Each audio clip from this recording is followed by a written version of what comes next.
ঐতিহাসিক লালদিঘির ময়দানে জামায়াতে ইসলামীর প্রতিষ্ঠাতা আবুল আলা মওদুদীকে আল্লামা গাজী শেরে বাঙ্গালা যেইভাবে প্রতিহত করেছিল, এই সমস্ত ইসলামের নামে বন্ধদেরকে প্রতিহত করতে হবে।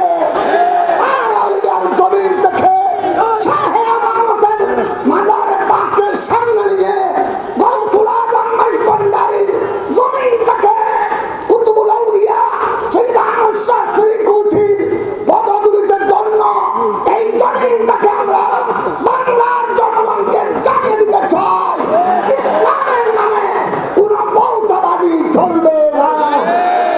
সুন্নি মুসলমানদের স্বার্থ যারা রক্ষা করবে, শান্তিপ্রিয় জনতার স্বার্থ যারা রক্ষা করবে, তারাই ক্ষমতা যাবে, তাদেরকে ক্ষমতা পাঠাবো আমরা। অন্য কেউ ক্ষমতা যাওয়ার সুযোগ নাই।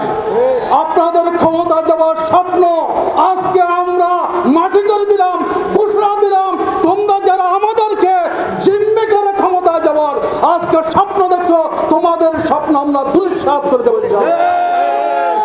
আমরা স্পষ্ট করে বলতে চাই, রাষ্ট্রীয় পৃষ্ঠপোষকতায় ১৫০০০-এর অধিক সন্তানকে হত্যা করা হয়েছে, হাজার হাজার লোককে পঙ্গু করা হয়েছে, চক্ষু হত্যা করা হয়েছে।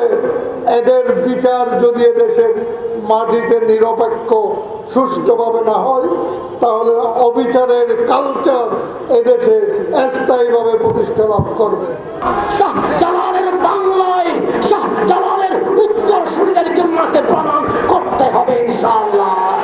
যদি ডাক আসে কারবালার হুসাইনের মতো জান দিতে, কারা কারা প্রস্তুত আছো হাত করে দেখিয়ে দাও। আসসালামু আলাইকুম। তাহলে যারা এই দেশে এখনো বলতে চায়, বর্তমান যারা দায়িত্বে আছেন, যে এই দেশের আইন শৃঙ্খলা বাহিনী, এই আইন শৃঙ্খলা ব্যবস্থা খুব সুন্দরভাবে চলছে, এগুলো পাগলের প্রভাব ছাড়া কিছু না।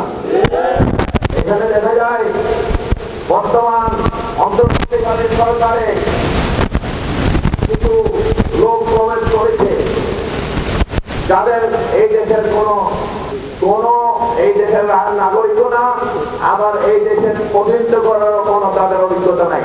অল্প পানির মাছ বেশি পানিতে পড়লে যে অবস্থা হয়, আমরা তাদেরকে দেখতে পাচ্ছি তাদের আচরণে। দেশটা তাদের বাপ দাদার বানিয়ে ফেলেছে। আগের সরকার যেভাবে নিজেদের দেশ, নিজেদের বাপ দাদার দেশ হিসাবে এই দেশকে পরিচালিত করতে চেয়েছে, এই জন্য কাপড় নেওয়ার সময় পায়নি তারা।